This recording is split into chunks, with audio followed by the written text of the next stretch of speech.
still plays a giant part in the bigger Cosmere. As a matter of fact, we met somebody named Hoyd. I was very I love him. Not upset, but I was very like, he didn't provide that much that changed the story. Maybe not yet.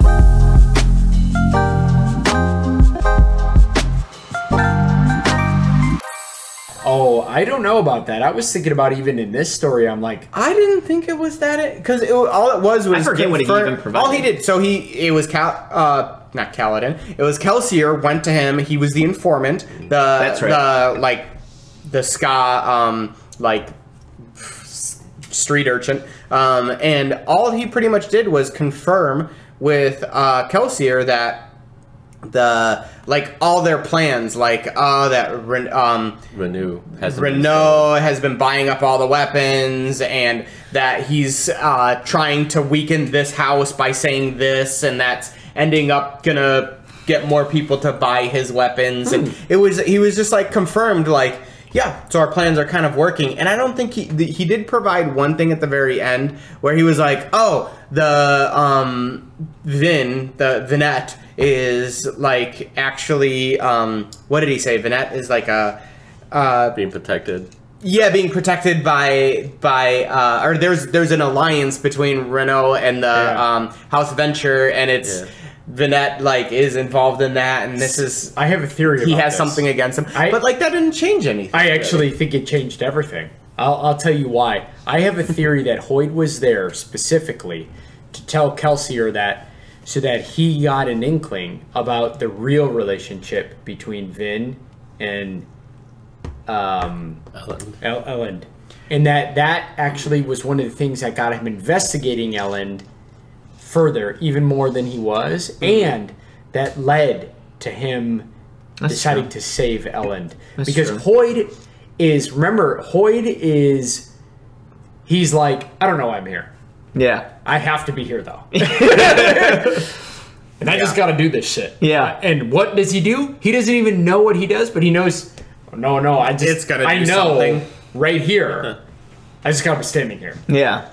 And then he just kind of does what he does. Dude, how frustrating would that be? It's like, man, I just want to eat breakfast. I know. Frickin' over there. But pancakes are getting cold, but I need to be here. You just obviously watch Quantum Leap. Because they'll have a whole series about that. But anyway, the entire thing is like, I thought about it because I'm like, okay, Hoyt's here, and what is he saying? Well, he's talking about acts that Vin did, but he's telling him differently. Yeah. Kind of like he's telling it how maybe a noble would have perceived it happen from the actual event. But remember, we got what Vin did. Yeah. We actually heard her say, like, oh, he's my older brother, and this and that, and it was just so, like, off the cusp or whatever. Mm-hmm. But it might have been the things that Kelsier needed to hear. Number one, how the nobles were perceiving that. And number two, how to interpret that would get him to go, like, investigate a little deeper or think a little bit differently about it. And it ended up maybe saving Elend's life. So slight spoiler for Endgame, if you haven't seen it, Avengers Endgame. So it to me, spoiler. To me, Hoyd sometimes almost feels like the Doctor Strange at the end of Endgame, where it's like, there's a million outcomes, but like only one we win, and it's like he's just kind of like there to like just kind of nudge it, slowly nudging things into the right direction. But unlike Doctor Strange, he doesn't know where that direction is. Well, dude, he doesn't. He's being used by someone that maybe does or whatever. I kept expecting him to come up again, and I'm wondering if we'll see him. Because I can't remember, and this is the first time going to the Cosmere. Because I think this was the first book I ever read in the Cosmere, in Mistborn, so I didn't even know about that it exists. So I'm very curious. Book written in the Cosmere, or is Elantris also Cosmere? Elantris is part of the Cosmere. It is Cosmere. Okay. Yeah. But I haven't read Elantris, so this was the first one I had read. Yeah. So I didn't even know the Cosmere existed. So I'm very curious. I don't know if he shows up anywhere else for the rest of the book. So well, Sanderson has said that when he's getting towards the cusp of this, like, story being told behind all of his stories, he'll bring it together. There will be. He actually said many times he started writing the book, and he's like, from the point of view of these characters in the background. No, he's like, I can't do it yet, or it's not right yet, or whatever he said. So, like, Will he ever write it? No, but there is a whole nother story going on in the background. That'll be cool. I can't wait for that. Hoyt is part of that. And it is, definitely. Who else? Like the guy with the sword. He also said that Hoyt. Oh yeah. There is That crossover. There is crossover. This one. There is crossover. It's amazing. I didn't even see that. Yeah, Shin. Not Shin, but Would you like to destroy some evil today? yeah.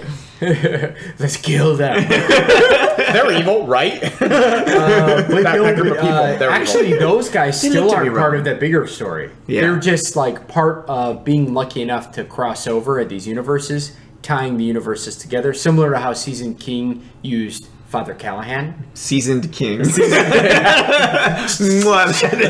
king is just seasoned perfectly. Wow.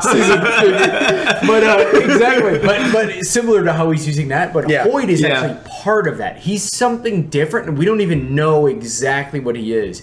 We do know from his own mouth that he is frustrated by the fact that he doesn't quite know What's what going the fuck on. he's doing. But he's also been alive like ages. Like he's like super. Well, old, if you think right? about somebody who could jump through worlds and time, Yeah. maybe he's not actually been alive that long. Maybe to him, it's like, my next appointment is in an hour. 100 so years I guess ago. I'm going to go have some coffee, and then I'll show up in this other world, Yeah. and I'll be there. Yeah. And like for him, Be he young. might actually be young. Yeah. I hope they get to explain that a little bit later with how these people are traversing Yeah. the worlds, because like we get a little bit somehow we know that the entire human population in the Stormlight Archive. Well, we don't want to get too much into that, but there are ways and groups of people have done it. But I think we'll learn curious more we'll learn throughout the how that Stormlight, is. because I think Stormlight is kind of the introduction to the the universe whole of in it? some ways. And the basis of the story has to do with some crossover. Stormlight seems like it's the meat of the meal. I think to so. me. Yeah. I mean, if it's supposed to be like 9 books Is epic. that are that 12. thick, you know, or 12 books that And are that that's thick. now. They you know? always expand that. Yeah. If he's got 12 in his mind, that thick. Yeah. Yeah. Book 12 is going to have to be brought to us on a forklift. Because in Stormlight they talk about the gods and how they split up and some of them went to different universes. Yeah. And that's how Warbreaker has the... Well, I think this will be cool too if we shouldn't get too far off topic, but it'd be sweet when they start to be like, he's got this power from Warbreaker, this power from this world, and this power from this world. But all of a sudden you got someone who's just like multi. But we know for a fact it actually doesn't exist that way depending on where the shards are. Yeah. Because we have character from Warbreaker in Stormlight, and he can't use power similarly. So it does actually depend, like where you are. We do know that. Yeah. So, but anyway, let's get back.